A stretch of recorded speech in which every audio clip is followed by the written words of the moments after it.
Hello, everyone. It's me, Pamela Brewer. I'm back, and you are joining me on this edition of M.E.S.H, which is where we talk about your mental, emotional, and social health all the time. That's what we do every week. So I hope that you are joining me every week. Today's guest, you actually may have seen him on M.E.S.H before. But today we're talking about a book that he has written sometime back. Again, let me introduce you to Bruce Jacobs. Bruce Jacobs is an author. He is a musician. He's a poet. Bruce, welcome back. Thank you. It's good to be back, Dr. Brewer. Is there more that you do that I have not mentioned? I don't know. I skip a mean stone. I can skip stones pretty well. That would be you and you alone. That's impressive. Well, let's talk about this book that you wrote. I think it first came out in 2000. Is that correct? Yeah, the first copy, the first edition came out in 2000 and like 1999, 2000.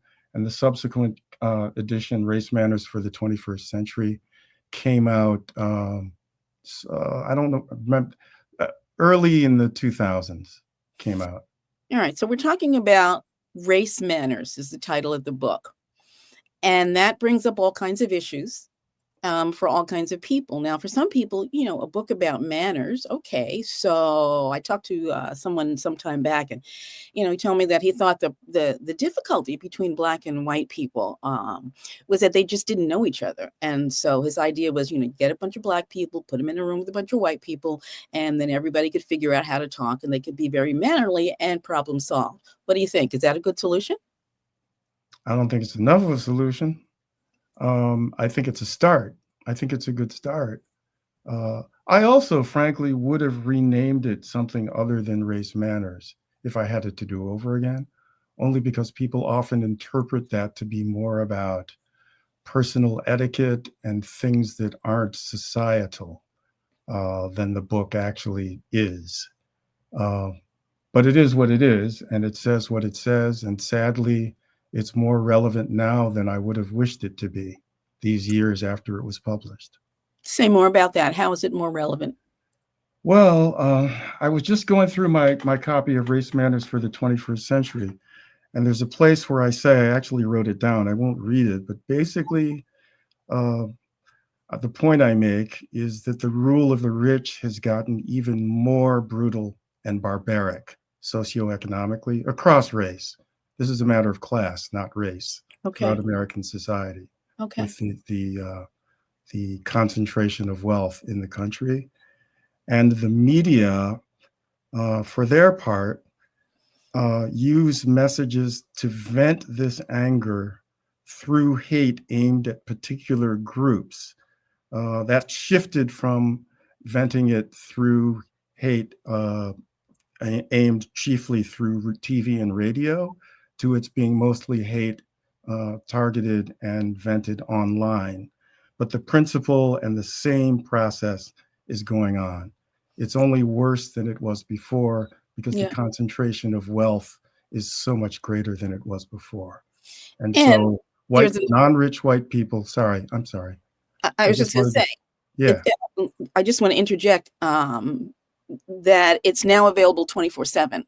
So it used to be that you had to turn on your radio or your TV if you were going to hear something or get a book. But now what you are describing is available 24/7. 24/7. You can turn it on. You can use it as a substitute kind of immersing narrative for yourself. You don't have to watch the news. You don't have to read newspapers or magazines. You don't have to look at television. You don't have to look at anything that's vetted for factual or balanced content. You can go straight to the hate and the stereotype that floats your boat. And the online platforms chiefly fulfill this function now. And it's necessary because more and more, broadly speaking, more and more working white Americans are madder and madder and madder about the concentration of wealth because it's affecting their lives, their quality of life, their ability to take care of their families, their ability to be healthy. I mean, we had the assassination of the CEO of a health provider company. Yeah, it's pretty That telling. tells you that tells you the kind of process we're going through. And the function of this online hate is the same as it was when it was Rush Limbaugh. It's to deflect that rage in another direction that's safe for the continuation of corporate rule. That's what's happening here, largely, I think. Do you, as an African American man, find yourself feeling more safe, less safe, same? I definitely feel less safe. Why? Part of that is because I live in Washington, D.C. So at this particular moment in time, uh, this is not a safe place for democracy, as you know, with what the Trump administration is doing and with the troops being stationed here and with the absolutely blatant kind of purges that are being carried out by this regime. So that's a specific thing. But I do think in general, uh, that's gotten worse. And it's gotten worse as the imbalance in who has the money in the society and who doesn't has gotten worse. You know, you've used the word balance and you've used the word facts, and those used to mean a particular thing. And now they have very varied definitions. Balance means entirely different things depending on who you are and who you see when you wake up in the morning. Facts, those get rewritten every day, all the time. And I don't think we really know what we used to know, which in and of itself can have the impact of being traumatizing. If you never know, and I'm using the word never intentionally, if you never know that what you're hearing or what you're seeing is a factual representation of what was intended to be, what do you do? Or if it Well, is a factual representation, I'm thinking about AI, which I think is wonderful, but it is AI. right. If you're looking at something and you think it's really the person you think it is, but you don't really know. I mean, what are we doing with all of this? And how is this, in your view, impacting the way in which we interact with each other across races, if it impacts at all? I think it does. And I think it impacts all of us. And that is such a great question. Because I think what it does is create a not only pathological, but an actually toxic sense of constant panic Hmm. because no one ever really knows what's true and what's not, what's factual and what's not, who means them well and who means them ill. All of this has become a kind of wraparound morass of alleged facts and alleged events and alleged truths that leave people so overwhelmed that they move in the directions where they're already vulnerable, which is if they're leaning toward being inclined to blame people of color or to blame uh, gay and trans Americans, LGBTQ people, or to gain legal immigrants into this country for the ills of the moment societally. Uh, this wraparound online, you could call it a non-truthosphere, right? has has made it so That much sound like easier truth to live in social. those truth-free bubbles. Yeah. And its function, very clearly, is to diffuse and to prevent what I think would be close to, if not violent, a non-violent economic revolution by the majority of working Americans against the tiny percent that actually run the country due to money. And so I think that's what we've got. Hmm. Let me ask you a question, another question, which is it's a difficult question to ask for me, just as a person living in these times. And it's a frightening question to have to ask. But I've been hearing about Black men being lynched. This is 2025. I don't think that's supposed to be happening. Are you familiar with any of these cases? I can't say that I am in the moment, but I'm not surprised. I'm not surprised because this is where that goes. It's Mm, that toxic okay. and it's that pervasive, the misinformation and the hate. And we now have wraparound media that, as you said, make it absolutely feasible to spend your entire waking life in a bath of whatever it is that you choose to believe. So it's an indoctrination machine more than I think at any other time in the previous Yeah. history of the country. Yeah, that's a really good point. Um, the I'm by no stretch fully aware of all of the details of these assassinations. Two of them, I believe, have been in the news, and maybe there were three or four. I don't know. So there were two things about that that really stunned me. One was that, first of all, is like this can't be true. That's number one.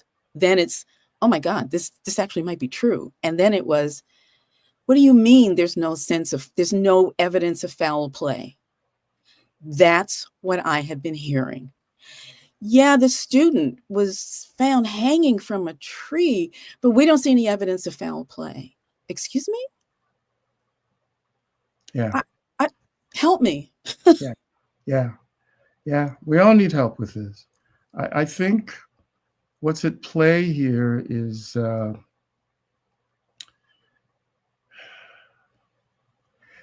experiments where they hook up patients or subjects to electrical wires and they subject them to painful electric shocks Yep. and they slowly turn up the voltage and the amperage, not suddenly, but slowly.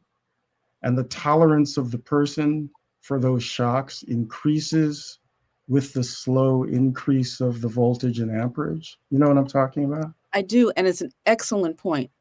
It's an Yeah, excellent point. I think I think I think this country is experiencing a kind of experiment along those very same lines, right? How much can you turn up the level of lies, the level of extremism, the level of carefully, thoughtfully targeted hate to cause the kinds of results that you and I are talking about right now, to bring things back to Lynch law, for example. The you just described the experiment where the voltage was slowly brought up to the point that the subjects were able to tolerate much more than they could have on day one. It seems to me that what's happening in the world today is that the pain is not slowly being brought up, but it's certainly chronically being created. It seems like almost every day there's this amazing jaw-dropping thing that has happened or been said. And, you know, you're right in that I think that it has the result of people sort of becoming immune almost to really the horrors. Horrors is my word, I get that. But horrors of, from my perspective, what's going on. What's your thought about that? I think that's another great point.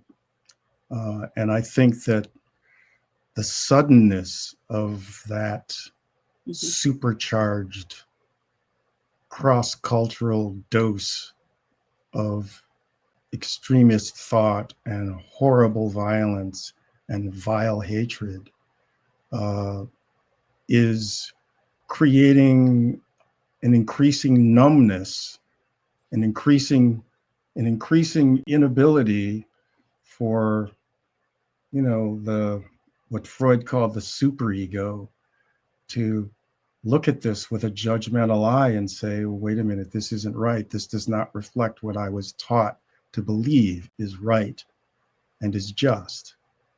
And it's kind of frying the circuits of the nervous system of the country, Yeah, the that's a good speed point. with which that's happening, which I Yeah. think is what you're talking about. Yeah, absolutely. It's a good point. And we began our conversation with the books that you have written entitled Race Manners, and what's happening now. It's not only as if race weren't enough. Oh, absolutely. It's not only race. It's women. It's people who look differently, who think differently, people with disabilities. I mean, it's almost every kind of anything that is marginally different from what a portion of the population prefers to look at, Right. physically, emotionally, financially, and socially prefers to look at. All of these groups are in trouble. Yeah. Let's call it all extremism, because Okay. that's what it is. It's Okay. extremism. And you're right, it's across the board. And the more across the board it is, uh, and the more quickly that happens, the more we as humans with nervous systems that weren't really designed for this Right. originally, Right. Right. the more we are literally fried into either complicity or submission. Either you go along with it and it somehow impels you to be part of the problem and to be part of some strain of this kind of extremist these kinds of extremist narratives, this kind of hate, or you just go numb and you decide, well, how can I know what's right and what's wrong? So everything's right and everything's wrong, and I give up trying to tell the difference between the two. Let me ask you a question in the few minutes that we have left. If you were to write Race Matters today, what would be one or two core points that you would want to make? And our time is so short that it's not fair to ask you for two. I'm just going to ask you for one. Yeah, that's a really great question. And I would say, actually, the question I would ask is, why is all of this extremism, this brain frying surge of across the board extremism, happening at exactly the point when corporate capitalism is ruining the lives of Americans in unprecedented ways? Healthcare is unaffordable, food is unhealthier and unhealthier, cancer is on the rise. You know, all the things that the wealthiest democracy in the world ought to be able to provide affordably are either unaffordable or unreachable in some way, or increasingly hard to get. And so the question I would ask is, and it's a good question, what's getting in the way of the progress we could make in using the unbelievable wealth at our disposal? And the answer is greed. And I would make the case, and I do make the case, that racism has always been about, hey, look over there, when white people are angry about their own state of being and their own state of prosperity. It's been that way since slavery, and it continues to be that way now with people of color in this country. It's just that, we have Cornel West used the word for it that I'm not going to use here, but we have dialed up the range through which the kinds of things that used to happen mainly through racism now happen through targeted hatred at all kinds of groups of human beings in our society. Bruce, And I think it's intended huh? as a distraction from the literal poverty of the wealthiest nation in the world. Bruce, I'm going to have to put a period in it there because our time has now evaporated. I do want to make the point, and I know we all know this, but it is important to say that it is not all Black people fill in the blanks. It is not all white people fill in the blanks. It's that kind of thinking that really has helped propel us to where we are when we put everybody in the same box and say everybody is guilty of the same thing. Bruce, we have been talking about Race Matters, and you have written two books around that issue. The last time we saw you, we were talking about your newest publication, which is Fishing While Black. So I do want to acknowledge that, and I'm hoping that you're going to be updating Race Matters, and you'll come back and talk to us about Fishing While Black when that is on the shelves. Thank you so much, author Bruce A. Jacobs. Thank you. And I do think broadening this issue of targeting is key to understanding how to solve this problem, because it's affecting all of us. I guess you're going to have to come back and talk to us again. I'd love to. Folks, I'm Pamela Brewer. You have been listening to M.E.S.H, where your mental, emotional, and social health is always at the fore. I hope you will join me every week. I'm here every week bringing you a different conversation about issues that affect your daily living.